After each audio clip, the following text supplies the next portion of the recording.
মুখ্যমন্ত্রী মমতা বন্দ্যোপাধ্যায় মালদায় যাচ্ছেন সোমবার। দুলাল সরকার খুনের পর মালদা সফর মুখ্যমন্ত্রী মমতা বন্দ্যোপাধ্যায়ের। আরো একবার আপনাদের জানাই, সোমবার মুখ্যমন্ত্রী মমতা বন্দ্যোপাধ্যায় মালদা সফর।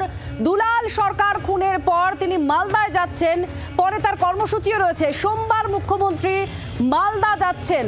আমরা এই বিষয় নিয়ে কথা বলবো। শ্রেয়সী আমাদের প্রতিনিধি আমাদের সঙ্গে রয়েছেন। শ্রেয়সী, কি জানা যাচ্ছে? মুখ্যমন্ত্রীর সফর অত্যন্ত গুরুত্বপূর্ণ। একেবারে দেখো, 4 দিনের সফরসূচি আমরা যেটা পাচ্ছি, এবং যেটা আমরা জানতে পাচ্ছি যে 4 দিনের সফরসূচিতে মুখ্যমন্ত্রী তিনি 20 তারিখে তিনি বহরমপুরে অর্থাৎ মুর্শিদাবাদে যাবেন, এবং তারপরে সেখান থেকে তার কর্মসূচি, সেই কর্মসূচির পরেই কিন্তু 20 তারিখ রাত্রেবেলা তিনি মালদা যাবেন, এবং 21 তারিখে তিনি মালদায় থাকবেন, এবং তার পরবর্তীকালে তার আলিপুরদুয়ারে কর্মসূচি রয়েছে। এবং কার্যত এই সফরসূচির মধ্যে কিন্তু যেমন একদিকে মুর্শিদাবাদে তার উপস্থিতি নিঃসন্দেহে গুরুত্বপূর্ণ, ঠিক তেমনই কিন্তু মালদাতে আমরা জানি যে গত কয়েকদিন ধরে যে ঘটনাগুলো ঘটেছে, এবং সেই ঘটনার পরিপ্রেক্ষিতে, বিশেষত দুলাল সরকারের যে ঘটনা, সেই ঘটনার পরিপ্রেক্ষিতে মুখ্যমন্ত্রী অত্যন্ত কড়া অবস্থান, যে অবস্থানে তিনি বলেছিলেন কোনো রং দেখা হবে না, এবং পরবর্তীকালে দেখা গেছিল যে দলেরই এক নেতা অ্যারেস্ট হয়েছেন, এবং সেই জায়গা থেকে দাঁড়িয়ে কার্যত কোনো রং না দেখে পুলিশের ব্যবস্থা নেওয়া এবং মুখ্যমন্ত্রী কড়া অবস্থানে সমস্ত কিছু দেখা গিয়েছে। তার পরবর্তীকালে মুখ্যমন্ত্রী তিনি 20 তারিখ রাত্রে এবং 21 তারিখে তিনি মালদায় থাকবেন। মূলত 21 তারিখে তার মালদায় কর্মসূচি রয়েছে।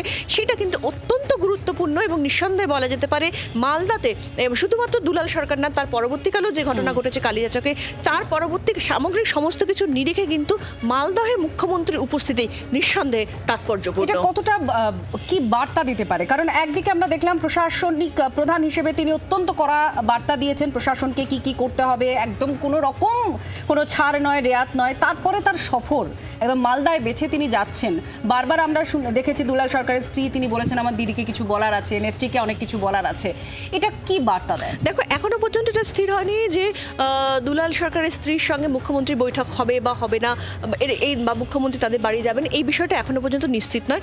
কিন্তু এটা ঠিকই যে দুলাল সরকারের যে ঘটনার ক্ষেত্রে মুখ্যমন্ত্রী অত্যন্ত কড়া অবস্থান, প্রশাসন কড়া ব্যবস্থা নিয়েছে, এবং তার পরবর্তীকালে দেখা যাচ্ছে যে দলেরই এক নেতা অ্যারেস্ট হচ্ছে। অন্যদিকে কালিয়াচকের যে ঘটনা ঘটছে, সেই ঘটনা পরিপ্রেক্ষিতে স্থানীয় যিনি বিধায়ক, তিনিও কিন্তু কার্যত গোষ্ঠীদ্বন্দ্বের কথা বলছেন। তিনি বলছেন যে গুলি চালনার ঘটনা ঘটেছিল তার সঙ্গে দলেরই আরেকজন যুক্ত রয়েছে, এই ধরনের বক্তব্য তিনি রেখেছিলেন। ফলে সেই সামগ্রিক নিরিখে দলের যে তৃণমূলের যে সংগঠন, সেই সংগঠনের সামগ্রিক যে বিষয়টা, সেই বিষয়টার ক্ষেত্রে কিন্তু অনেকেই যেটা মনে করছিলেন এক্ষেত্রে একটা নির্দিষ্ট বার্তা বা নির্দিষ্ট বক্তব্য থাকা দরকার দলের সুপ্রিমোর। সেই জায়গা থেকে দাঁড়িয়ে মালদাতেই কিন্তু মুখ্যমন্ত্রীর এই উপস্থিতি এবং সেখানে রাত্রিবাস করা, এই সামগ্রিক সমস্ত কিছু নিরিখেই কিন্তু বলা যেতে পারে, যদিও তিনি তার আগে মুর্শিদাবাদ যাচ্ছেন, তারপরে মালদা হয়ে তিনি আলিপুরদুয়ার যাবেন, কিন্তু এক্ষেত্রে মালদাতে তার উপস্থিতি, রাত্রিবাস মালদাতে নিঃসন্দেহে অত্যন্ত গুরুত্বপূর্ণ। একদম। আর আপনাদের শোনাবো, যেদিনকে এই ঘটনা ঘটে দুলাল সরকার খুনের ঘটনা, যে সিসিটিভি ফুটেজ দেখা যাচ্ছিল, ঠিক সেই সময় নবান্নে একটি বৈঠক হচ্ছিল। মুখ্যমন্ত্রী মমতা বন্দ্যোপাধ্যায় প্রথমেই এই ঘটনা সম্পর্কে একেবারে প্রথমের দিকেই অ্যাড্রেস করেন। পুলিশ প্রশাসনকেও ভর্ৎসনার মুখে পড়তে হয় সেদিনের ওই বৈঠকে। কি বলেছিলেন সেদিন মুখ্যমন্ত্রী মমতা বন্দ্যোপাধ্যায় নবান্নের বৈঠক থেকে শুনুন।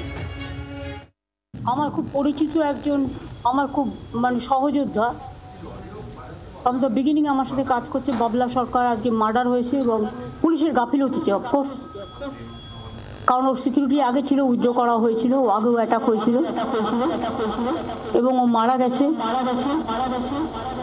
আমি ফিরাদ হাকিমকে আর সাবিনাকে পাঠাবচ্ছি এক্ষুনি। শ্রমিক ভট্টাচার্য বিজেপি রাজ্য মুখপাত্র এই মুহূর্তে আমাদের সঙ্গে রয়েছেন। শ্রমিক বাবু, কি বলবেন? দুলাল সরকার খুন, তারপর কালিয়াচকের মতো ঘটনা, মুখ্যমন্ত্রী মমতা বন্দ্যোপাধ্যায়ের মালদা সফর নিয়ে এবার কি বলবেন? তিনি যাচ্ছেন সোমবার। তো মুখ্যমন্ত্রী তিনি যে কোনো জায়গায় যেতে পারবেন, তিনি যে কোনো জেলায় যেতে পারবেন। মুখ্যমন্ত্রী এমন কোনো জেলায় যেতে পারবেন যেখানে তৃণমূল কংগ্রেসের কর্মীকে খুন করেনি। তো সেক্ষেত্রে দুলাল সরকারের নামটি বহু চর্চিত হয়েছে, কারণ দুলাল সরকার ওখানে প্রভাবশালী, দীর্ঘদিন কংগ্রেস এবং পরে তৃণমূল কংগ্রেসের নেতা ছিলেন।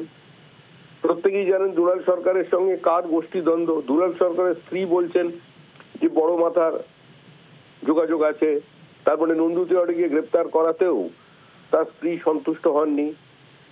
ফলে সেটার জন্য আপনারা আলোচনা করছেন, কিন্তু পশ্চিমবঙ্গের একটা জেলার নাম বলুন যেখানে তৃণমূল কংগ্রেসের কর্মীকে খুন করেননি। আপনি ঝাড়গ্রাম থেকে শুরু করুন, আপনি একদম শুধু শিলিগুড়ি পর্যন্ত চলে যান, দেখবেন তৃণমূল কংগ্রেসের যত নেতা বা কর্মী খুন হয়েছেন তাদের পরিবারের অভিযোগ হচ্ছে তৃণমূল কংগ্রেসের বিরুদ্ধে। সুতরাং মুখ্যমন্ত্রীর মাল্লা না যাওয়ার কি আছে? মুখ্যমন্ত্রী যাবেন, বক্তৃতা করবেন, বলবেন কোনো অবস্থাতেই কোনো দুর্নীতির সঙ্গে আপোষ আমরা করবো না, জিরো টলারেন্স, অপরাধ করলে শাস্তি পেতেই হবে, দল আমি চালাবো, এটা বলবেন, আসবেন। মানুষ এগুলো শুনে অভ্যস্ত হয়ে গেছে, মানুষের এ নিয়ে আর খুব একটা মাথা ব্যথাও নেই, আর মানুষের এ নিয়ে খুব একটা আগ্রহও নেই। বাংলার আওয়াজ, বাঙালির আবেগ, জি 24 ঘন্টা।